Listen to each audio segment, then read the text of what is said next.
우리 사회 핵심 정치 현안들을 꿰뚫어보는 시간입니다. 장윤선의 이슈 토크빅 지금부터 시작하겠습니다. 오늘 모신 초대 손님은요, 여러분들께서 너무 궁금해하고 또 소중해하고 그리고 또 사랑해야 하는 그런 정치인이시기도 하시고 또 문학가이기도 하시고 시인이시기도 하십니다.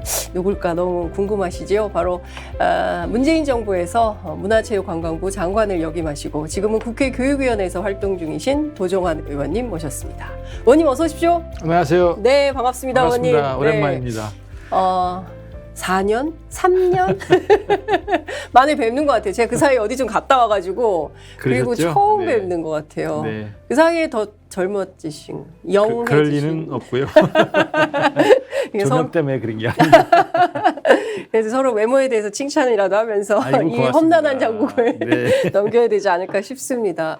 어제 검찰이 느닷없이 그 민주당 중앙당사에 대한 압수수색이 있어가지고요. 국정감사 방해죄를 물어야 될 것 같아요. 국정감사 방해죄. 국정감사 중이었는데 그러게요. 아니 당사를 압수수색하면 국정감사 하지 말라는 거잖아요. 그래서 국정감사 하던 의원들이 대거 몰려 나올 수밖에 없었어요. 당사를 압수수색영장 갖고 압수수색한다고 그러니까 깜짝 놀라서 이게 무슨 일이냐, 이게 뭐야 이게 왜 당사를 또 치고 들어오는 거야. 그래서 이제 중단하고 당사로 갈 수밖에 없었거든요. 어제 그게 몇 시인가요, 의원님? 3시에 영장을 갖고 왔다고 네. 하고요. 저희가 의원님은 어디 계셨습니까 그때? 교육위에서 국정감사 하고 있었죠. 제가 막 교육위에서. 질문하고 있던 중이었어요. 어머 세상에. 예. 질의를 하다가 네. 그것도 이제 쪽지가 온 겁니까? 그렇죠. 문자가 와서 문자가. 지금 당사를 압수수색하기 위해서 검찰이 와 있다. 왔는데 예. 이게 좀 급한 상황입니다. 지금 상황이 이렇게 됐습니다.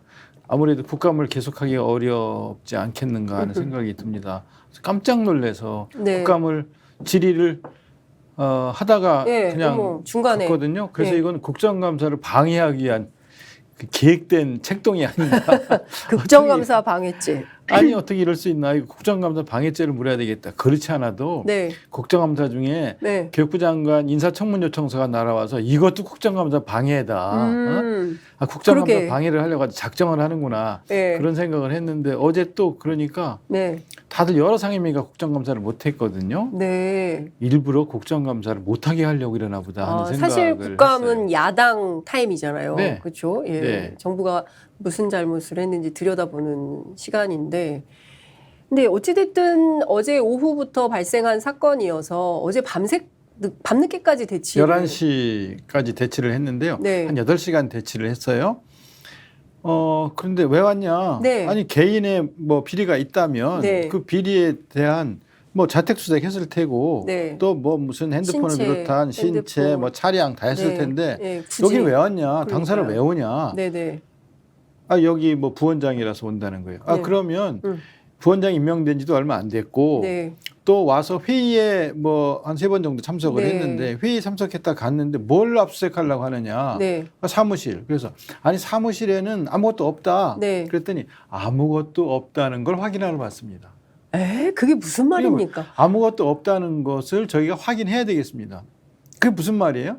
그러면 당에서 사진 찍어서 보여주면 되잖아요. 부원장실이 그렇죠. 이렇게 회의실이고 한 여러 명이 사람이 아니라 쓰는 10명이 것이고, 쓰는 공간이고. 그리고 실제로 무슨 개인 사물함이 있거나 뭐 개인이 뭘 한 것이 없기 때문에 네.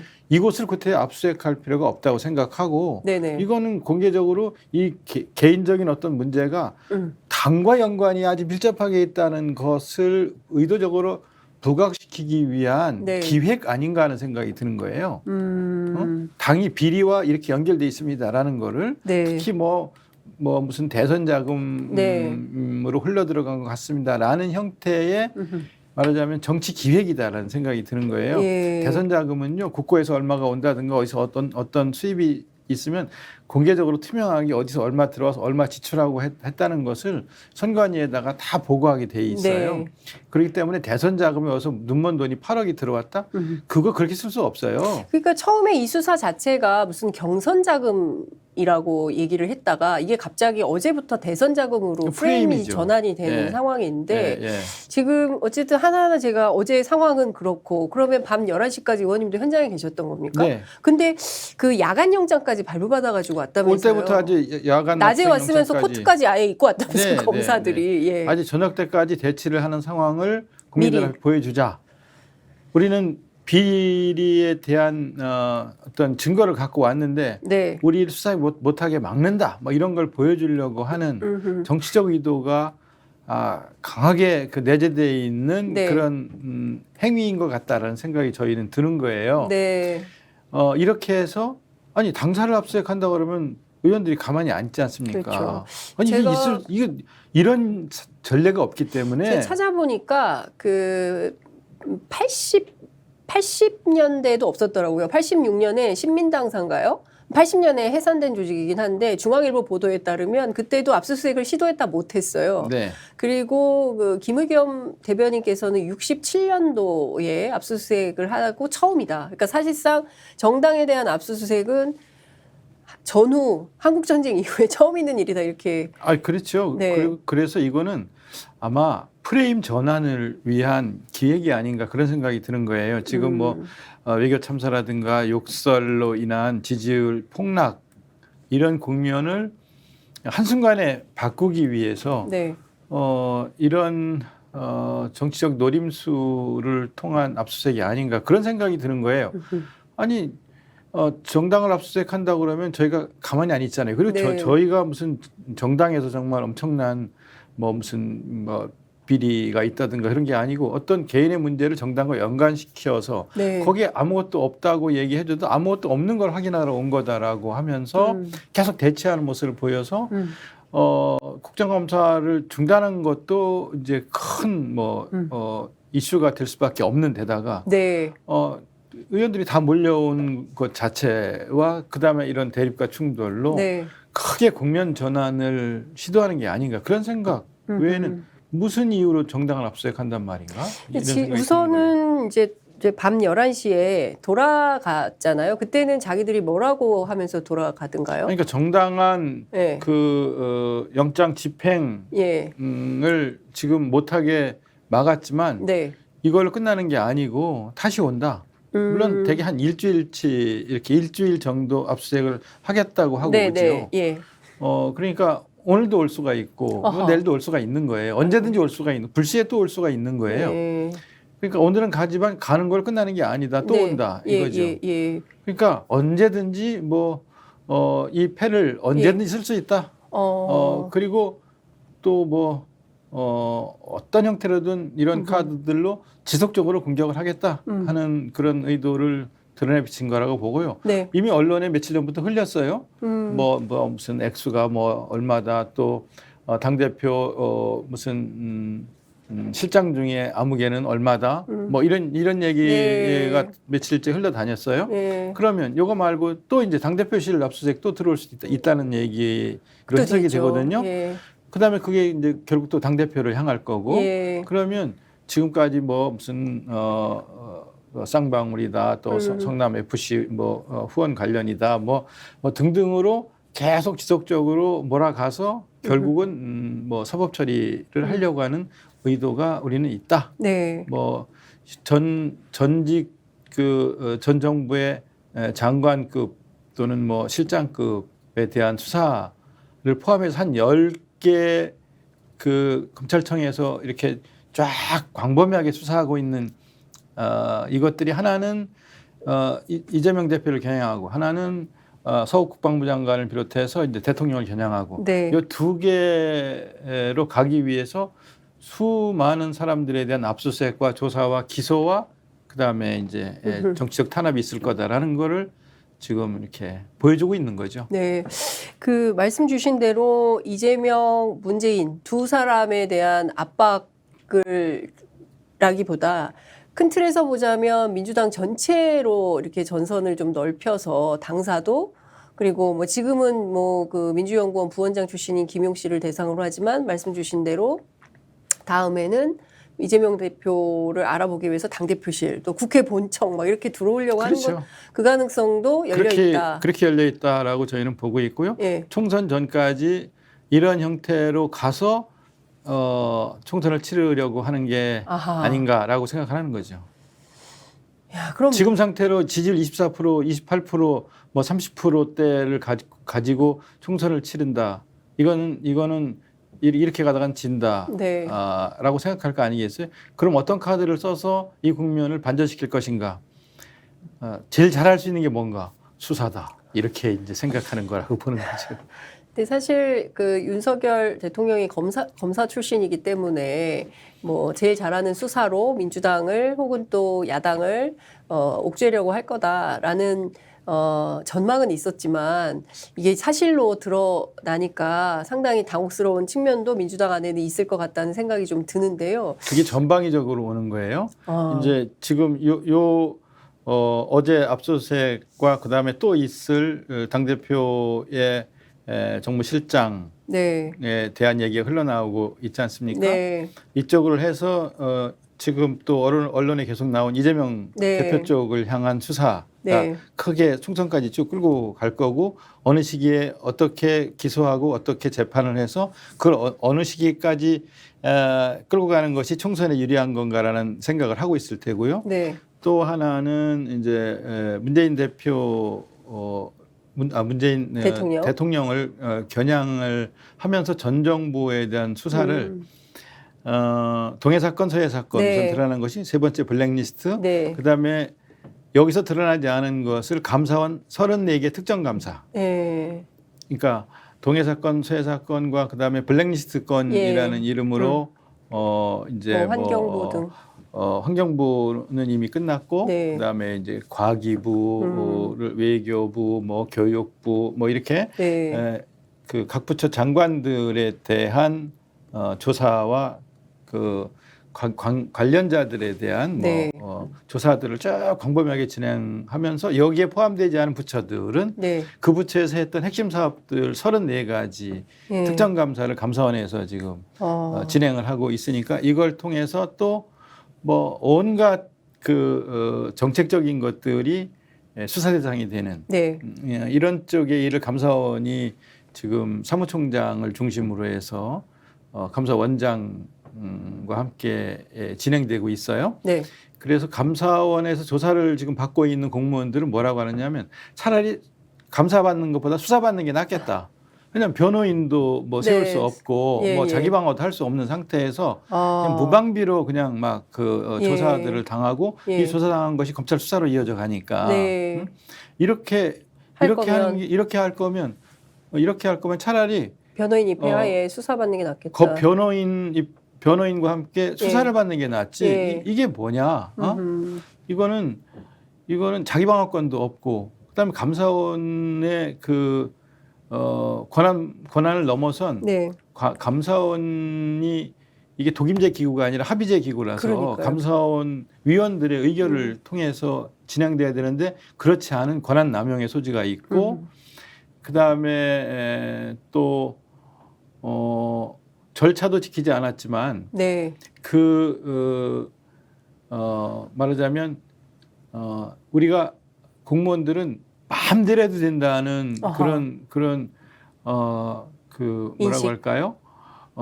이 권한을 네. 어떻게 제대로 써서 공무원 조직이 투명하고 그리고 안정적으로 잘 운영되게 할 것인가 하는 생각은 하나도 없고 네. 그냥 똑같은 사업을 그냥 갑자기 프레임을 바꿔가지고 다 비리였던 사업처럼 단정해갖고 막 몰고 가고 있는 이런 일들 네. 청와대하고 긴밀하게 상의하면서 진행되는 이 권한밖의 일, 네. 그다음에 독립성이 훼손되는 일 이런 일들을 그냥 막 무시하면서 감사원이 지금 무소불위의 네. 감사를 진행하고 있는 모습들을 보면서 네. 이렇게 해서 결국은 이 칼이 결국은 다시 감사원에 돌아갈 텐데 이게 사무총장하고 원장을 잘못 만난 탓인가? 아니면 감사원이 본래 이랬었나? 이렇지 않았었는데 네. 감사원 내부에서도 이건 아니다라는 얘기가 나올 정도의 그렇죠. 짓을 감사원들이 지금 하고 있는 거죠. 그러니까요. 지금 말씀 주신 대로 정말 정권 교체가 된 지 불과 5달 정도밖에 되지 않는 시간 안에 급격하게 외교면 외교, 그다음에 정부 내적이면 정부 내적으로도 정책도 문제고 또 이번에 입법이나 뭐 이제 앞으로 예산국회가 진행이 될 텐데 여러 면에서 보면 나라가 갑자기 왜 그렇게 이상해지지? 몇 달 만에 이렇게 이래서 정치가 중요하구나라는 걸 아마 국민들께서 굉장히 절감하고 계시지 않을까라는 생각이 좀 드는데요. 의원님 이런 수사가 윤석열 정부 지지율에 도움이 될까요? 어떻게 전망하십니까? 지지율을 좌우하는 것 중에 하나가 중도층이거든요. 네. 지지하는 사람들은 늘 지지해요. 그렇죠. 지지하는 사람들 늘 지지 왜 하느냐 물으면 하여튼 왜 하는지 이유를 댈 수는 없지만 지지한다가 그게 17%로 17% 정도 제일 되잖아요. 높습니다. 예. 예. 그러니까 그냥 무조건 지지하는 사람들이 17%를 바탕으로 해서 한 25%, 30%까지 되는 거잖아요. 네. 근데 지지율을 끌어올리려면 중도층, 중간적 관점을 가지고 전국을 객관적으로 바라보는 사람들이 동의할 수 있는 형태의 정치가 네. 있어야 되는 거거든요. 그런 건 없이 그냥 막무가내식이에요. 아무 계획이 없어요. 그러니까 정권을 잡았으면 우리가 정권을 맡았으니까 이 나라를 이렇게 끌고 가고자 하는 어떤 계획이 있어야 될 거 아니겠어요. 아젠다. 예. 우리가 정권을 잡아서 이걸 하려고 그랬다. 네. 그걸 보여줘야 되잖아요. 맞습니다. 그 로드맵이 있어야 되는 거예요. 네. 지금 우선 진단을 해서 정권을 잡았는데 제일 큰 문제가 뭐고? 네. 그게 경제면 경제. 경제 중에서 양극화가 심해지고 고물가, 고금리, 고환율, 네. 고유가 때문에 생기는 이 문제가 스태그플레이션으로 가지 않기 위해서는 어떻게 할 건가? 네. 이런 어떤 그 진단이 있고 대책이 있고 로드맵이 있고 그다음에 남북 문제나 이런 군사적 대치는 어떻게 풀어갈 것인가? 네. 그다음에 미국과 중국 이 대립으로 인해서 생기는 이 문제나 우크라이나 전쟁으로 생기는 국제관계 문제에서 우리가 어떻게 해야지만 제대로 나라를 보존할 수 있을 것인가, 끌고 갈 수 있을 것인가 네. 이런 거에 대한 진단과 그다음에 로드맵, 계획, 실천 그런 게 있어야 되잖아요. 네. 그걸 지금 하나도 안 보여주잖아요. 5달째. 5달째 하나도 보여주는 게 없어요. 맞습니다. 그게 없이 그냥 다 전 정부 탓. 의원님께서 어안이 벙벙한 상황이 되셔가지고 제가 대신 말씀드렸습니다. 그냥 하는 게 수사예요, 그냥. 네, 수사. 아니, 수사하려고 정권 잡은 건 아니잖아요. 나라를 어떻게 끌고 가겠다는 생각이 있어서 그래서 꼭 정권을 잡아야 되겠다고 했을 거 아니겠어요. 그걸 안 보여주는 거예요. 그걸. 그러니까요. 국민들은 사실 그걸 요구하고 있는 건데 그렇죠. 수사가 답일까요? 수사를 통해서 그거 이제 지지가 안 올라요. 그거 그렇죠. 갖고는. 네. 지지율이 오르기가 매우 어렵다. 왜냐하면 예전에는 군사 독재 시절에는 사람들이 권력이 두려워서 뭐 그렇게 했지만 지금은 너무 실시간으로 다 휴대폰으로 그럼요. 모든 정보를 확인하고 있고 세상 돌아가는 거를 누구보다도 잘 알기 때문에 그리고 우리는 촛불혁명을 한 국민들 아닙니까? 그래서 이런 정치가 먹힐까? 뭐 이번 주에 나올 갤럽 조사 저는 굉장히 궁금한데 과연 이런 게 먹힐지 모르겠습니다. 저는 이러려고 정권 잡았나라는 이야기가 그 내부에서 나올 것 같아요. 네, 실제로 그런 지지자들 내용이 좀 내부에서 있죠. 우리가 예, 이러려고 정권 잡았나? 아니 정권을 잡아서 하고 싶은 게 있었잖아요. 응? 그러니까 경제 문제는 어떻게 해결하자. 네, 예. 우리가 어떻게 해결할 방법이 있고 네. 그리고 보관이 있었다. 이걸 네. 보여줘야 될 거 아니겠어요. 예. 그렇게 문재인 정부가 못했다고 그랬잖아요. 그러니까요. 그렇게 비판하고 뭐 선동하고 뭐 고함 지르고 악쓰고 그랬어요. 그래서 우리가 이걸 하려고 그랬다. 그걸 보여줘야 될 거 아니겠어요. 네. 나라가 그 위기에 맨날 위기에 처했다고 그랬어요. 제일 큰 위기는요. 세 가지 위기가 있어요. 어떤 문명, 어떤 시대, 어떤 국가든 첫째 전쟁이 일어나지 말아야 되는 거고요. 네. 전쟁이 일어나서 나라 망하지 않아야 되는 거고 그다음에 사람들이 굶어 죽지 않아야 되는 거예요. 네. 세 번째는 질병, 역병, 감염병으로 인해서 초토화되지 않아야 되는 거거든요. 네. 이게 제일 큰 위기예요. 예. 문재인 정부 때 이 세 위기를 다 겪었어요. 그렇죠. 예. 처음에 집권하자마자 북핵 위기 네. 있었어요. 예. 뭐 평균 18일에 한 번씩 미사일 쏘고요. 그렇습니다. 큰 국제 행사 올림픽을 유치해 놨는데 외국에서 안 온다고 그랬어요. 독일, 뭐 프랑스, 오스트리아 이런 데서 막 선수 못 보낸다고 네. 막 그랬어요.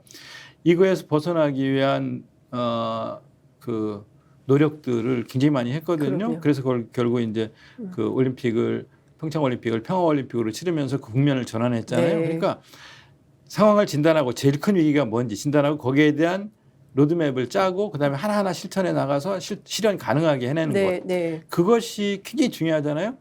그다음에 이제 경제 위기 왔어요. 일본이 그 수출 규제를 하면서 네. 우리나라 주력 산업인 반도체 산업을 흔들려고 했었잖아요. 네. 거기에 대한 대처를 한 1년 반, 2년 가까이 하면서 굉장히 그 노심초사하면서 대책을 세웠거든요.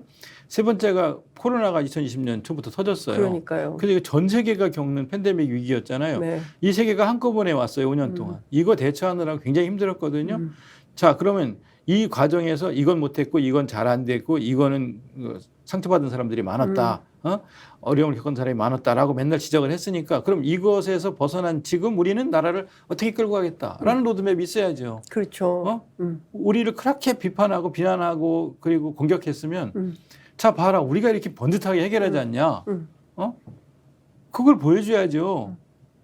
그걸 안 보여주고. 의원님께서 지금 윤석열 정부에 맺힌 게 너무 많으세요.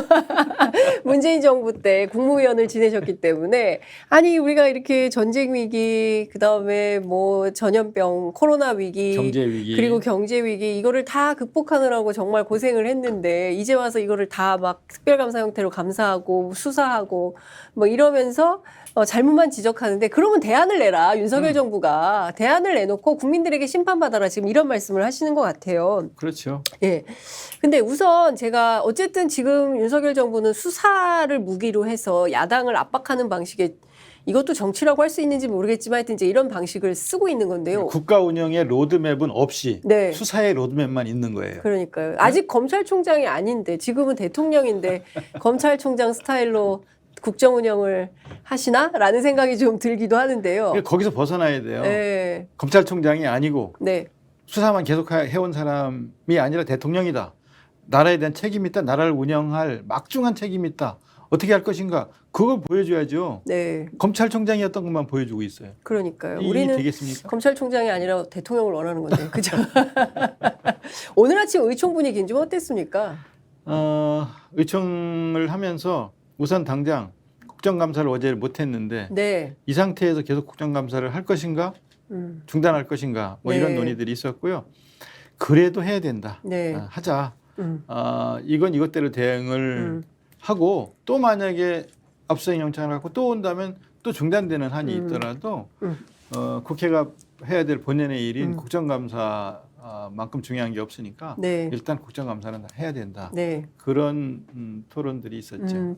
근데 사실 이런 정치적 노림수는 없었을까요? 예컨대 이제 국정감사 중단하고 장외투쟁을 나가고 이러면 오히려 민주당을 토끼몰이식으로 해서 압박하기 위한 수단이 된다.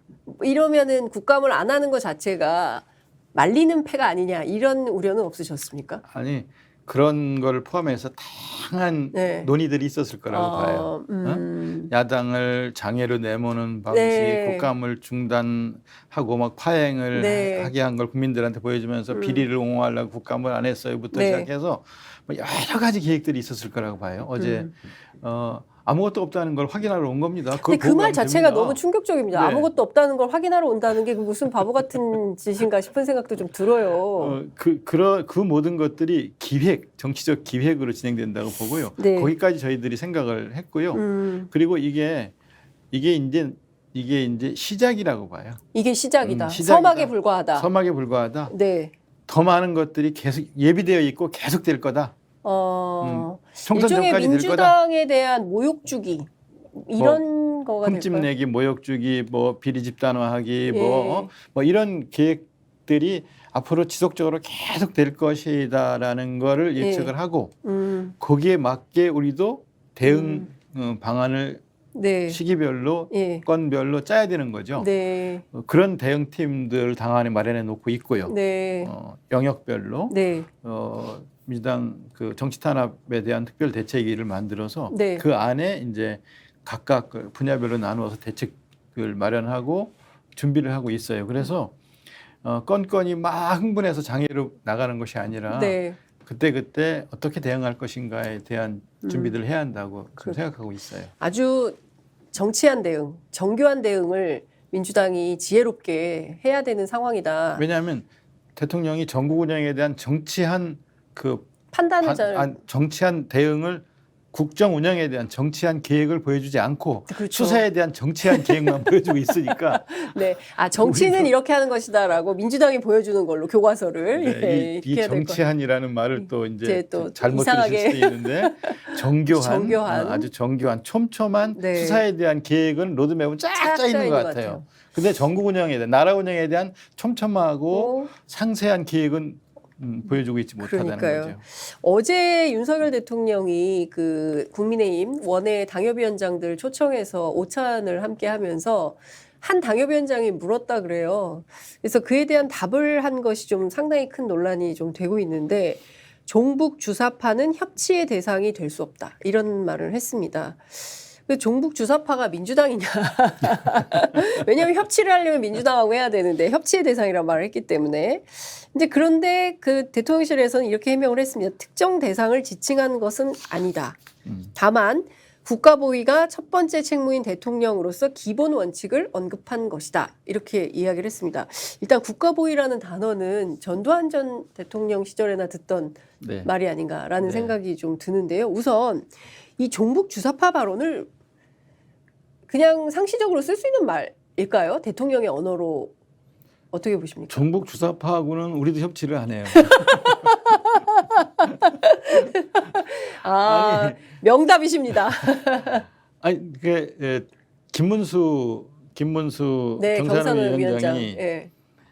뭐 전직 대통령을 김일성주의자다, 뭐 총살감이다, 뭐 이러잖아요. 이런 일련의 맥락 속에 네. 이런 발언들이 나오고 있어서 참 이런 냉전의 언어, 배제의 언어들을 사용하는 걸 보고 깝깝해요. 네. 화합의 언어, 협치의 언어, 정말 통합의 언어, 네. 포용의 언어 이런 언어들은 안 보이고 이런 메카시즘적인 언어들만 계속 쏟아놓고 있거든요. 네. 정치 철학이 이렇게 없나?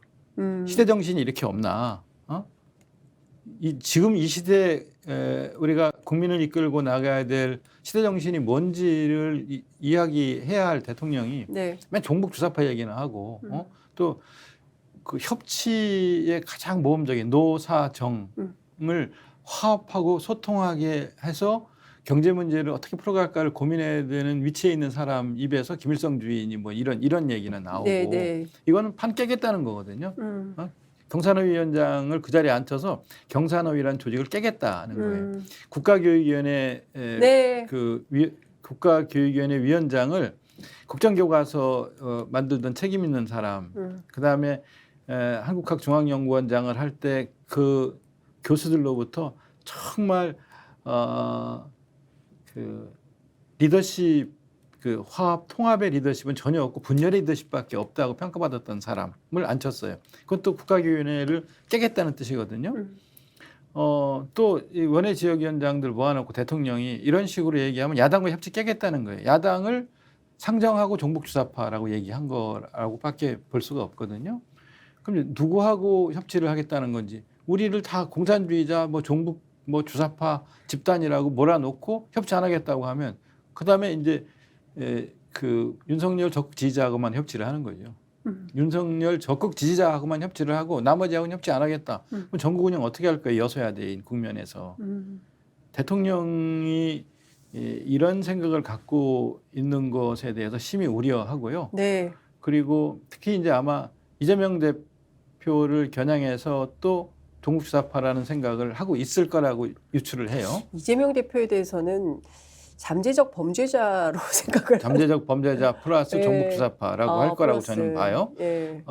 그렇게 검찰의 눈으로 아마 시장서부터 도지사를 거쳐서 여기까지 오는 동안에 네. 그 이재명 대표를 도운 사람들이 아마 뒤에 다 종북주사파들이 모여 있을 거다. 뭐 이렇게 몰아갈 거라고 보고요. 네. 뭐 대통령은 인권 변호사를 했던 분이니까 이건 종북주사파고 그걸 추정했던 사람들이 당의 주류니까 다 종북주사파고 네. 이렇게 볼 거예요.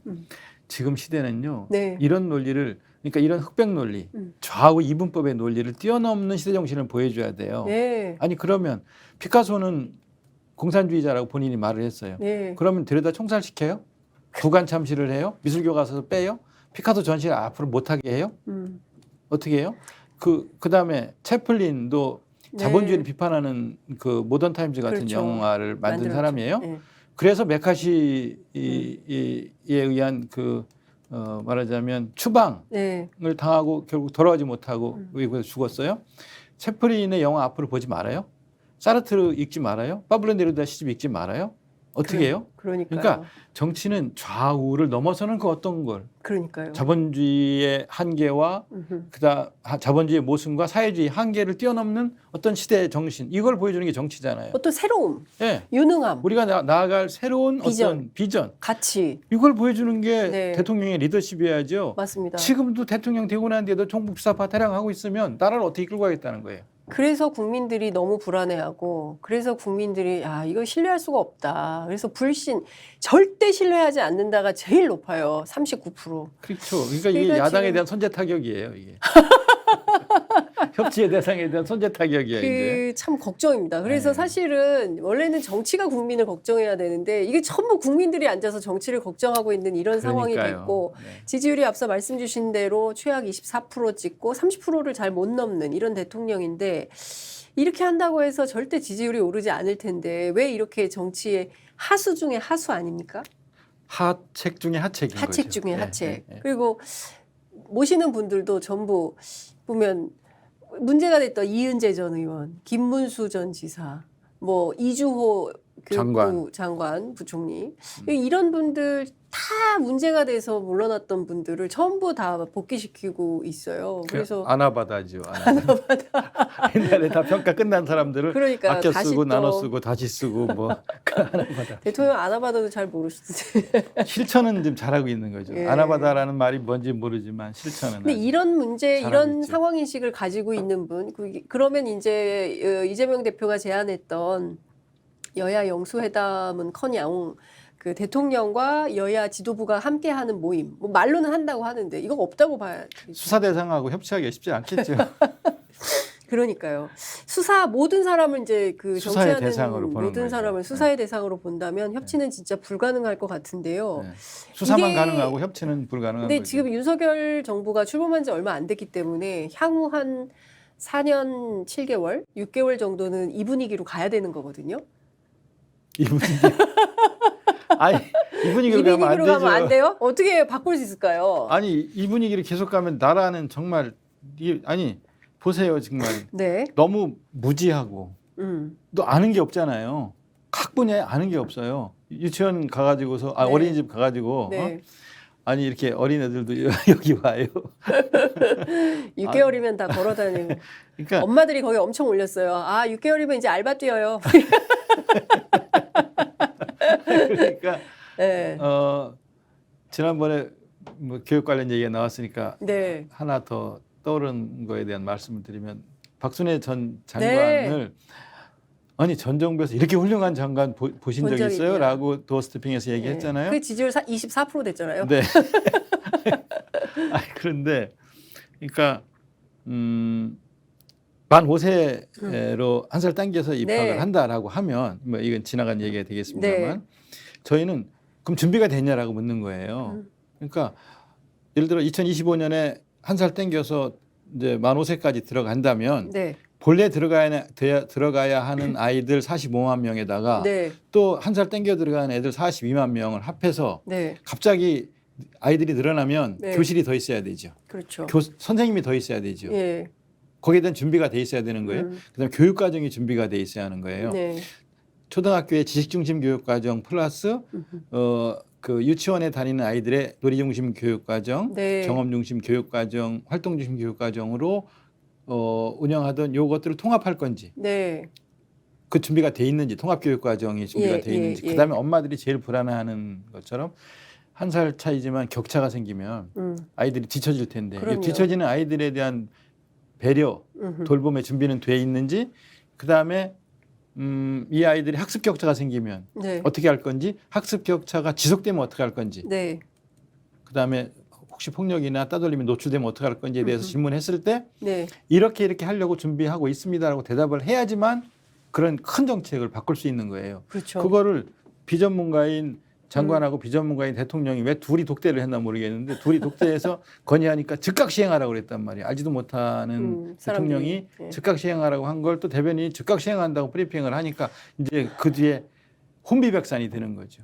우왕좌왕하는 거고. 예. 그런 걸 정권 초기부터 그런 걸 드러낸다는 거는 이 전문성이 없다는 거예요. 일단 무지하다는 거예요. 네. 그러면서 수사야 즉각 시행하라고 할 수 있죠. 수사야 예, 예. 즉각 잡아들이라 할 수 있죠. 근데 정책은 즉각 시행하면 안 되는 거예요. 네. 준비가 돼 있어도 심사숙고하고 또 검토한 다음에 네. 시행해야 되는 거거든요. 네. 그러니까 너무 실력이 없는 게 드러나는 거예요. 이 정부의 큰 문제는 실력이 없는데 오만해. 저희 보고 맨날 무지하고 오만하다고 하더니 이 네. 5개월 겪어보니까 네. 정말로 실력이 없고 네. 오만하고 네. 그 독선적이고 예. 이분법적인 사고에서 벗어나지 못하는 게 큰 문제인 거예요. 예. 거기다 한 가지 더 추가하고 싶어요. 너무 즉흥적이에요. 즉자적이고. 네, 네. 그러니까 말씀해 주신 대로 그렇게 둘이 잘 모르는 사람 둘이 앉아서 회의한 다음에 즉각 시행을 하라고 하니 아래에 있는 사람들이 전부 혼비백산해서 이거 뭐 준비도 안 되고 어떡하라는 거예요. 우왕좌왕하고 이 교육만 그러겠습니까? 그러니까 막 외교, 안보 다 그런 거 아니겠습니까? 막 도망가다 신발 벗겨지고 막 가는 일이 벌어지는 거예요. 아니, 그러니까 네. 외교 쪽에도 그렇죠, 네. 경제 쪽에 그렇죠, 뭐 교육 쪽에 그렇죠, 뭐 노동 쪽에 다 그렇잖아요 지금. 이게 지금 전반적으로 보면 어처구니 없는 상황이 지난 5개월 동안 되풀이되는데 이 우리가 뭔가 결단을 해야 됩니까, 의원님? 어떻게 해야 됩니까? 이 정부를 어떻게 바꿀 수 있을까요? 민주당이 좀 그 견인차 역할을 조금 더 지켜봅시다. 계속 일주일이 멀다 하고 이런 사고가 터지니까. 네. 하여튼 어쨌든 정권을 국민들이 윤석열 정부에게 준 거니까 조금 네. 더 지켜봐야죠. 네. 참 안타깝지만 네. 빨리 실력을 보여줬으면 좋겠어요. 이렇게 실력 없음이 계속 드러나게 하지 말고 예. 준비된 실력을 좀 보여줘야 되지 않을까 싶습니다. 근데 당장 이제 어제 양곡관리법 민주당이 어쨌든 단독으로 처리를 해서 국회 법사위에서 또 김도우 위원장이 어떻게 할지는 모르겠지만 대통령이 또 그 선을 그으셨습니다. 농민들에게 도움이 되는 법이 아니다. 그러니까 아니, 결국에는 거부권 행사도 할 수 있다는 것을 시사한 걸로 언론은 분석하고 있거든요. 쌀값이요. 네. 저희가 문재인 정부가 처음 들어섰을 때 17만 원이었어요. 80kg 한 가마니에. 80kg. 네. 예. 근데 그게 해마다 이렇게 조금씩 계속 인상을 해줬어요. 쌀값을. 네. 그래서 21만 원을 넘어서서 22만 3천 원까지 갔어요. 네. 문재인 정부 5년 동안. 많이 늘어나고 그랬던 것이 네. 몇 달 만에 그냥 폭락을 한 거예요. 이유가 뭡니까? 왜 갑자기? 말하자면 이게 생산량이 많으면 그 생산량이 넘치는 거에 대한 아하. 그 격리 조치를 예. 해주고 예. 그다음에 경작에 대한 예. 그 조정을 해줘서 네. 쌀 농사를 짓지 않고 다른 작물, 타 작물을 재배했을 때 거기에 맞는 보상을 해주는 거죠. 네. 그렇게 해서 조정을 해나가고 관리를 해나가는 거예요. 양곡관리법이잖아요. 네네. 그래서 쌀 생산량을 관리해 주는데 그냥 이대로 가면 안 되니까 이번에 법은 그거를 국가가 좀 의무적으로 격리 조치 같은 걸 해주도록 네. 하자라고 네. 하는 법이에요. 농민들이 원하는 법이에요. 농민들이 이렇게 해주기 원해요. 예. 농민들이 원하는 것을 법에 담은 거예요. 근데 대통령은 농민이 원하는 법이 농민에게 도움이 안 되는 법이라고. 하여튼 대통령이 지금 도움이 안 되는 거죠. 지금 교육 말고 농업도 잘 모르시는. 뭐는 알겠어요. 모르죠. 근데 정말 농민들 만나보면 농민들이 네. 원해요. 절실하시고. 네, 절실하게 원하고 쌀 많이 안 먹는 것도 현실이에요. 네. 그런데 그러면 그 쌀을 재배하던 논에 다른 작물을 심을 때 그래서 생기는 어떤 일정 정도의 손해를 배상해 주는 것을 네. 예를 들어서 문재인 정부 초기에 뭐 한 해에 1,500억, 1,300억 뭐 이렇게 매년 예산을 책정해 줘 왔었거든요. 그런 여러 가지 다양한 조치들을 통해서 네. 생산량 조정도 할 수 있고 관리도 할 수 있게 해서 쌀 농사 짓고 난 뒤에 그냥 쌀가마니를 길바닥에 던지고 싶은 그런 분노가 생기지 않도록 해줄 의무와 책임이 국가에 있다라고 네. 농민들은 요구하는 거예요. 그걸 들어주자는 게 이번 양곡관리법의 핵심 내용이거든요. 네.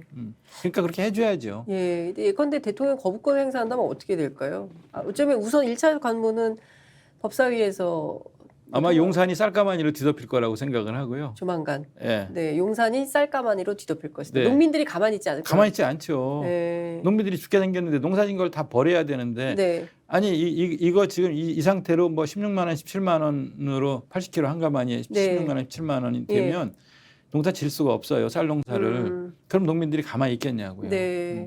그러니까 주곡 생산에 대한 국가에 대한 책임과 네. 거기에 대한 관리 계획이 있어야 되고 네. 그걸 고민을 해서 농민들과 논의를 거쳐서 이 양국관리법에 농민들이 원하는 걸 담은 거예요. 네. 그걸 농민들이 원하지 않는다고 말하는 것도 농업에 대해서 잘 모르는 거고 쌀 농사에 대해서 전혀 모르는 거죠. 걱정입니다. 지금 이제 뭐 대통령이 잘 쓰는 표현이긴 해요. 복합 위기. 전반적으로 늘 복합 위기예요. 그 복합 위기를 잘 해결해나가는 게 정치고 그러니까요. 그게 정치력이에요. 그 능력을 정치력이라고 하는 거예요. 맞습니다. 이걸 꼬이게 하고 이걸 안 풀리게 하고 풀어내려고 하면은 다시 원위치시키고 하는 이게 정치가 아니고요. 그 매듭들을 꼬인 매듭들을 잘 풀고 갈등을 잘 해결하고 복합 위기를 잘 풀어나가고 그게 정치력인 거죠. 그러니까요. 근데 의원님 어떻게 전망하십니까? 이 기본적으로 사실 이제 우리 국민이 상당히 성숙한 시민 의식을 가지고 있고 이제 앞서 말씀드린 대로 이제 촛불혁명을 한 국민들이기 때문에 상식의 눈높이에서 그리고 실시간으로 이제 제공되는 정보를 보면서 국제관계, 국제정세, 남북관계 그리고 지금 우리가 전쟁을 하는 게 좋은지 안 하는 게 좋은지 이런 판단 다 하고 계신데 정부는 그런 입장이 아닌 것 같고 앞서 말씀해 주신 대로 냉전적 사고방식에 아직도 사로잡혀 있고 정부뿐만 아니라 여당의 소위 지도부라고 할 수 있는 비대위원장, 뭐 원내대표 다 인식들이 좀 비슷한 것 같습니다. 이분들이 어쨌든 전국 주도권을 갖고 계신 거 아니겠습니까? 정부 여당으로서. 그 전국 운영의 주도권을 갖고 있는 네. 여당의 지도부가요. 네. 문재인 정부를 공격할 때 늘 공격하면 주목받고 적대감을 막 노골적으로 드러내면 주목받고 네. 뭐 그리고 결국은 그렇게 해서 다시 정권을 뺏어갔잖아요. 근데 지금도 그 사고에 머물러 있으면 안 되는 거죠. 거기서 벗어나서 전국 운영의 책임이 나한테 있다.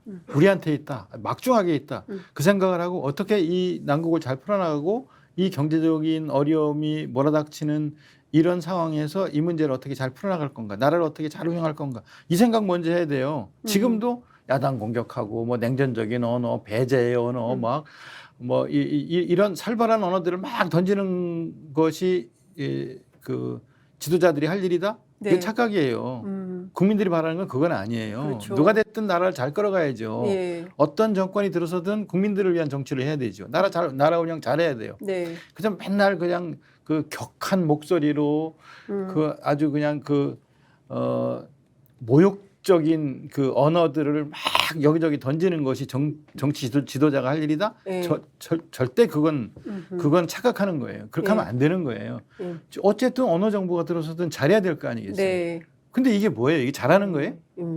누구도 잘한다고 10명에 7명은 잘한다고 하지 않고 네. 잘한다고 했던 사람도 왜 잘하냐고 물어보면 그냥 이러고 있는 거잖아요. 그러니까요. 이게 뭐예요, 이게? 의원님 그 국회에서 워낙 중진 의원이시니까 국회에서 여러 그 여당 의원들하고도 이러저러한 자리에서 국회 교육위 안에서도 소통하실 것 같은데요. 그분들은 이게 뭐냐라고 질문을 좀 하시면 여당 의원들은 어떤 반응이신가요? 그나마 양식 있는 분들은 난감해합니다. 난감해하세요. 네. 네. 이제 좀 창피하시나요? 부끄러워. 참 어쩔 줄 몰라 하는 표정을 이제 이런 글쎄 말이에요. 뭐 이제 이런 표정을 짓는데 네. 이제 전국 운영에 대한 로드맵 없죠. 실력 없죠. 네. 보여주는 게 없죠. 네. 난맥상만 되풀이하고 있죠. 지지율은 떨어지죠. 이래가지고 되겠어요? 그 중에 여당 의원들 중에도 양식 있는 사람들은 이런 얘기를 하면 사실은 공감하는 사람들이 있어요.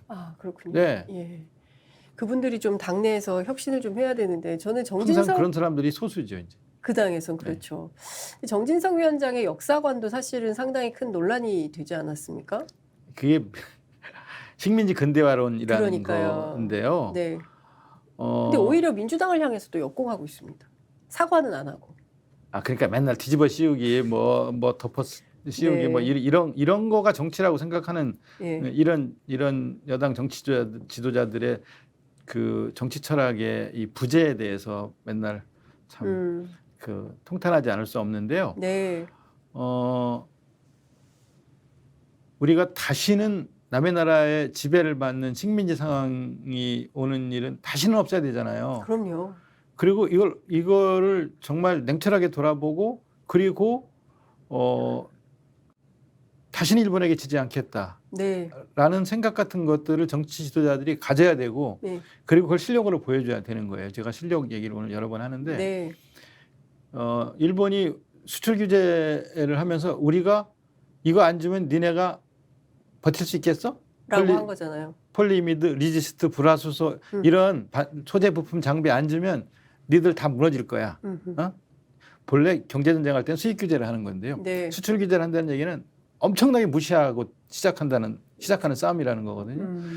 그때 대통령이 뭐라고 그러셨어요? 문재인 대통령이 다시는 일본에게 지지 않겠다. 네.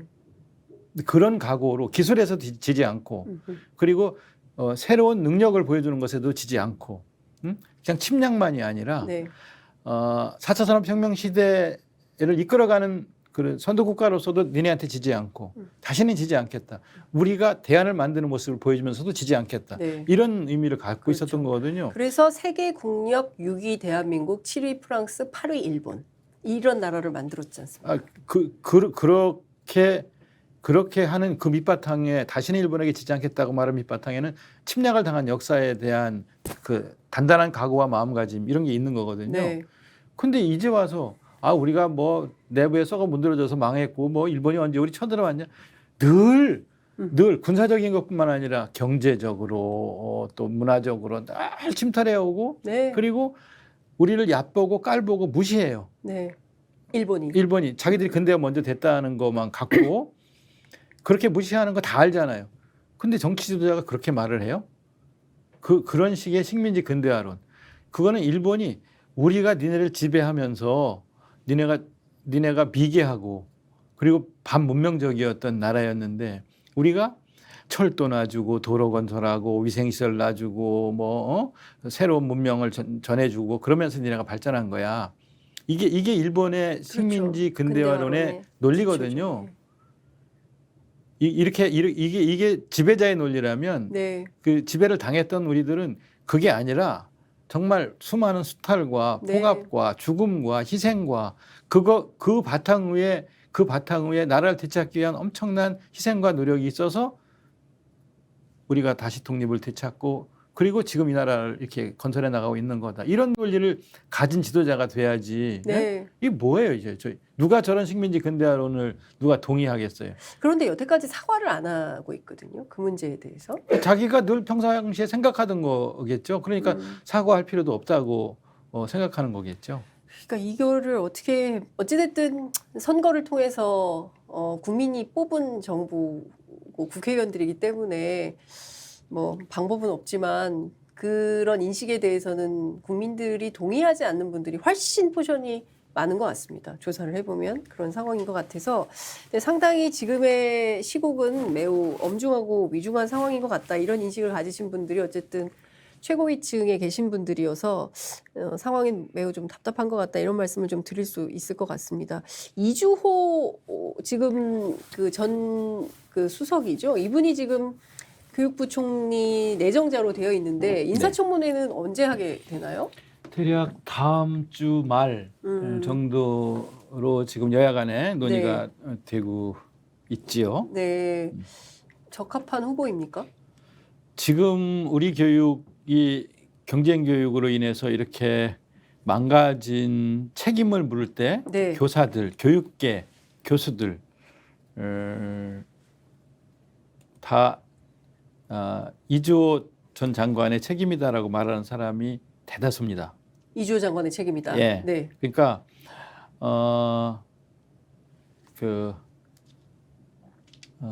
자기 아이를 네. 조금 학습 속도가 떨어지는 아이로부터 분리해서 네. 잘하는 아이들끼리 모여서 거기서만 공부해서 네. 좋은 대학 들어가고 좋은 곳에 취직할 수 있도록 하는 교육. 네. 그 강남의 학부모들이 원하는 그런 교육 방식이잖아요. 네. 이른바 자사고란 이름으로 네. 등록금을 1,000만 원, 2천만 원, 국제고는 4천만 원 네. 이상 받을 수 있게 열어주고 네.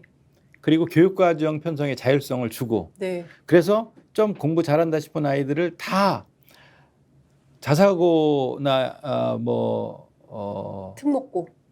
특목고, 네. 과학고나 과학고. 또 뭐 외고나 네. 뭐 국제고로 갈 수 있는 길을 열어준 사람이 이주호 장관이거든요. 네. 그런데 그 교육과정 편성에 자유를 준다는 자율형 사립고가 네. 그래서 우리 아이들은 인문학을 더 가르치고 또 아이들이 좋아하는 과목 위주로 교육과정을 재편성하고가 아니고 네. 국영수 시간을 더 늘리는 자율. 그러니까요. 이런 형태로 입시에 최적화된. 입시 위주로 가는 그런 자율형 사립 고등학교의 문을 열어준 네. 사람이 이주호 장관이에요. 음. 그러다 보니까 자, 좀 공부 좀 한다는 애는 등록금을 지금 다 고교가 무상교육까지 네. 와 있는데 그 자사고들은 다 1,200만 원, 뭐 1,500만 원, 뭐 민족사관고는 뭐 2,000 몇백만 원 그렇게 등록금을 내면서 다니게 이렇게 열어줬어요. 그러면 나머지 일반고는 어떻게 되겠어요? 슬럼화되는 거죠.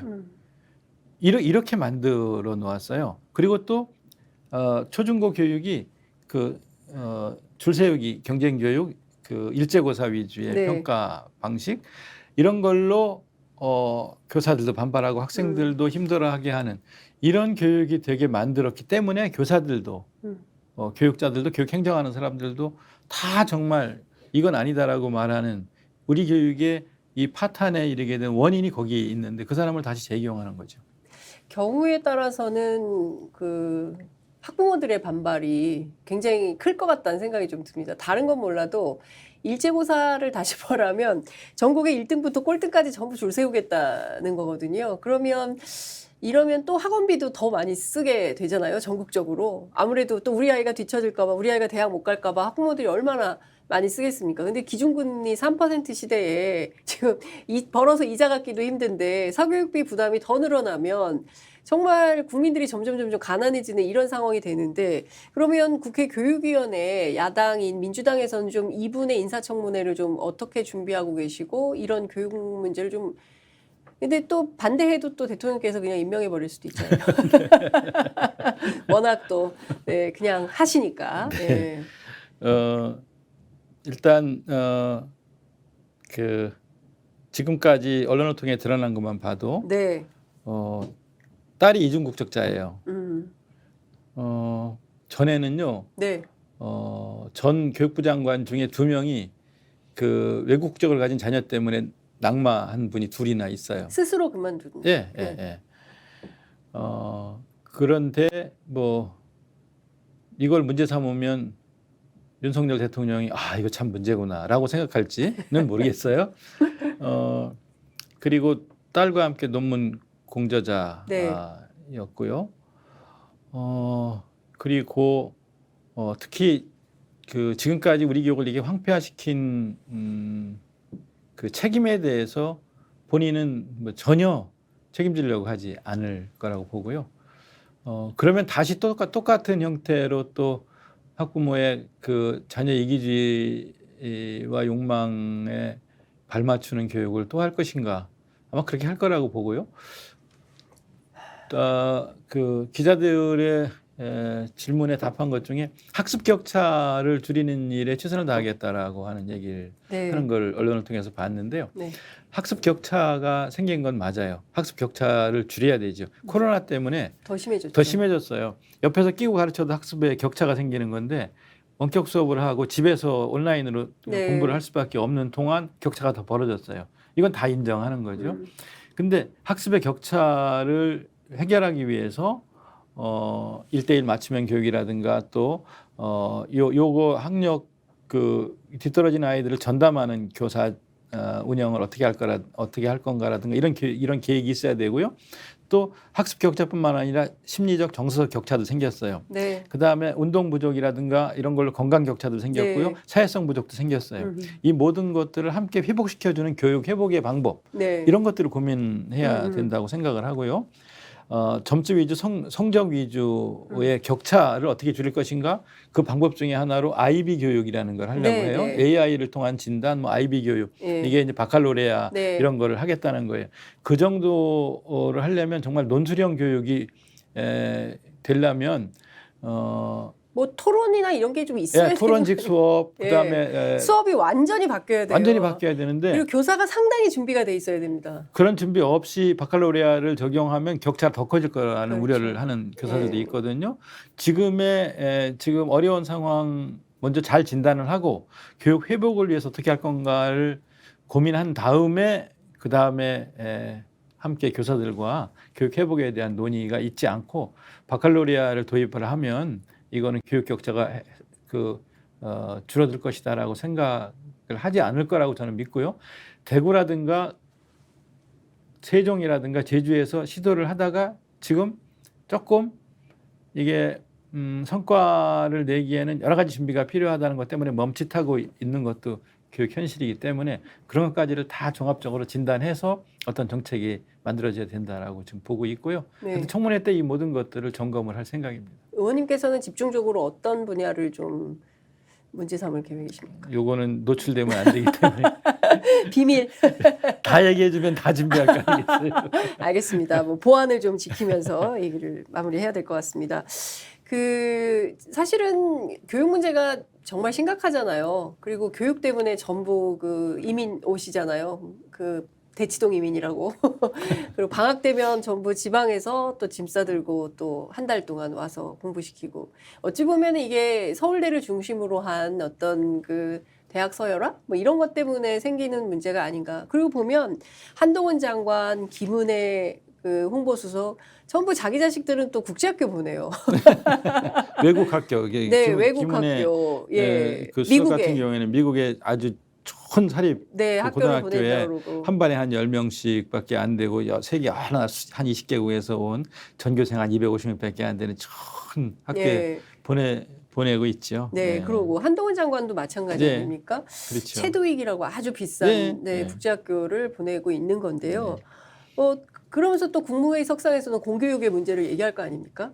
이게 저는 이런 이중성 문제를 실제로 우리와 다른 교육을 시키고 있는 거예요. 그분들의 자녀는 또 이제 와서 엘리트가 되겠죠. 그렇지만 아예 그런 기회조차 없는 다수의 한국에서 공부하고 있는 이런 이주호식 교육 시스템에서 굉장히 고통을 받고 있는 이런 학생들, 이런 문제를 좀 해결할 수 있는 방법이나 이런 것들을 좀 정치에서 해법을 마련해야 되지 않을까라는 생각도 좀 드는데. 제일 중요한 거는요. 한 아이도 소홀히 하지 않는 교육. 네. 가능하면 뒤처진 아이들을 더 돌보는 교육. 그래서 이 아이들의 배려와 돌봄과 맞춤형 교육을 통해서 이 아이들과 함께 상향 평준화되는 교육.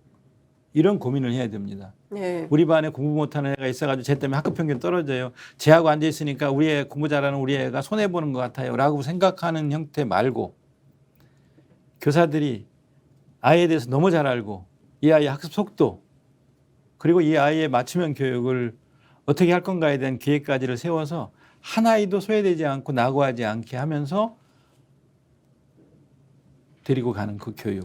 학교 현장에 그런 선생님들 많지 않던데. 아니요. 그런 선생님들이 많지 않은 게 아니라 많고요. 네.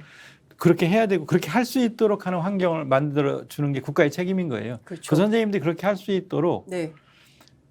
그렇게 교육 환경을 만들어 주고 학급당 학생 수를 줄여주고 네. 질 높은 교육이 될 수 있도록 투자를 하고 해주는 그거를 국가가 해야 되는 거죠. 네. 그 국가가 그런 책임을 져야 되고 그걸 잘한 나라가 핀란드인 거예요. 네. 그 핀란드에서 그걸 성공한 것이 핀란드 국가교육위원회라고 있어요. 네. 그 에르키 아우라는 교육청장한테 20년 가까이 맡겼어요.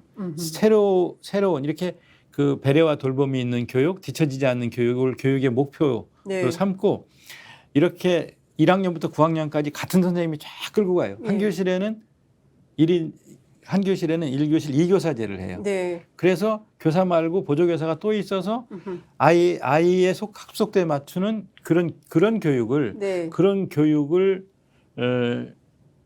정책을 세웠고 실현했고 20년을 끌고 갔어요. 그래서 교육 경쟁력 1위인 국가가 됐어요. 그 교육 경쟁력 1위인 국가가 국가 경쟁력 1위를 만들어냈어요. 그걸 우리가 하려고 우리도 국가교육위원회 법을 만들고 국가교육위원회를 지금 이렇게 했더니 글쎄 국정교과서 그 이배용 같은 분을 원장에 앉히고 그다음에 대통령 추천에 5명 위원 중에 2명을 네. 제가 그분들이 하신 교육에 대한 말씀을 유튜브를 통해서 보고 기절초풍을 했어요. 네. 공교육이 확대될수록 교육은 망한다 이런 말씀하시는 분들이시더라고요. 세상에. 우리나라 교육이 이렇게 망가지게 된 거는 무상급식, 무상 그 교육 때문이다. 뭐 사교육을 끌어들여 와야 된다. 이런 말씀하시는 분들을 대통령이 국가교육위원회 위원을 추천한 걸 보고 아 이건 깽판치려고 추천했구나. 이게 안 되게 하려고 하는구나. 경산호위하고 똑같구나. 경산호위에 김문수를 앉힌 거나 국가교육위원회 위원들을 대통령이 이런 사람들을 앉히는 거는 이걸 안 하겠다는 거구나 하는 생각이 들었어요.